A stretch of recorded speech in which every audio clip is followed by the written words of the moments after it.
পারমাণবিক কর্মসূচি নিয়ে যুক্তরাষ্ট্র ও ইরানের মধ্যে চলছে দফায় দফায় বৈঠক। এর মাঝে পারমাণবিক চুক্তি নিয়ে একটি লিখিত প্রস্তাব ওয়াশিংটন থেকে পাঠানো হয় ইরানে। তবে ইরানের পররাষ্ট্রমন্ত্রী আব্বাস আরাকচি এ খবর নাকচ করে দেন।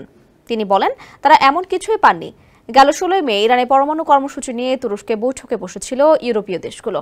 এরপর এবিসি নিউজের দিস উইক অনুষ্ঠানে মার্কিন প্রেসিডেন্ট ডোনাল্ড ট্রাম্পের আঞ্চলিক দূত স্টিভ উইটকফ বলেছিলেন, ইরানের সঙ্গে পরমাণু আলোচনায় ট্রাম্প প্রশাসনের প্রধান শর্ত হল তেহরান কোনো অবস্থাতেই ইউরেনিয়াম সমৃদ্ধ করার সক্ষমতা রাখতে পারবে না। তিনি স্পষ্ট ভাষায় বলেন, তাদের স্পষ্ট একটা সীমা আছে, আর তা হল সমৃদ্ধকরণ।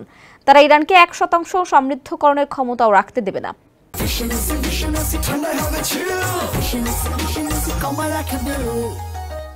এ প্রসঙ্গে ইরানের প্রধান আলোচক সাংবাদিকদের বলেন, এ ধরনের মন্তব্য বাস্তব আলোচনা থেকে অনেক দূরে।